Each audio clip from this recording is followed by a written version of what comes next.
A cubical block of mass m and length L, side L, slides down a rough inclined plane of inclination theta is equal to 37 degree with a uniform velocity. The torque of the normal force on the block about its center is. तो यहाँ पर हम देख सकते हैं कि एक inclined surface है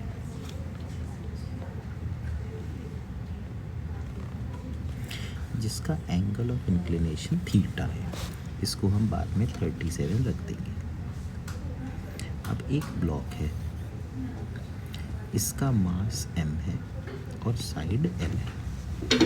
तो इस ब्लॉक पर ये कह रहे हैं कि ये यूनिफॉर्म वेलोसिटी से जा रहा है। तो अब देखिए इसका मतलब इस पर जो mg लगा तो mg का एक कंपोनेंट हुआ mg cos थीटा, एक और कंपोनेंट हुआ mg sin theta.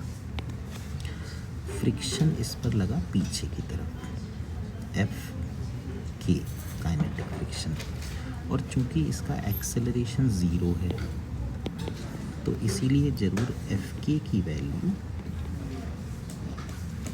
mg sin theta के बराबर होगी। अब अगर आप सेंटर को एक्सिस माने तो आप देख सकते हैं कि mg sin थीटा और mg cos थीटा की जो टॉर्क है वो ज़ीरो है। Torque of mg sin theta is zero, torque of mg cos theta is also zero. लेकिन जो फ्रिक्शन है काइनेटिक फ्रिक्शन, उसकी टॉर्क होगी काइनेटिक फ्रिक्शन इंटू L/2, क्योंकि इसका परपेंडिकुलर डिस्टेंस यहाँ से L/2 है।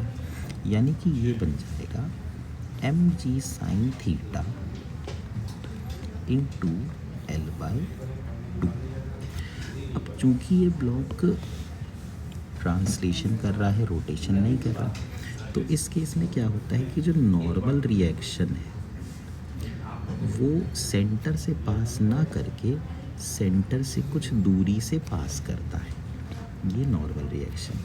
इससे क्या होता है कि जो टॉर्क ऑफ नॉर्मल रिएक्शन है, अगर मान लीजिए ये x डिस्टेंस आगे खिसक गया तो ये होती है n इंटू एक्स, और torque of normal reaction torque of kinetic friction के बराबर हो जाती है। यानी कि नॉर्मल रिएक्शन की टॉर्क हो जाती है mg sin theta into L/2। तो यहाँ पर इन्होंने यही पूछा है कि what is the torque of normal reaction, तो कितनी आ रही थी mg sin theta into L/2। तो mg अब sin 37 होता है 3/5 और L/2, यानी कि ये बन जाता है 3mg L/10। तो कौन सा आंसर होना चाहिए इसका? सेकंड ऑप्शन हो जाना चाहिए।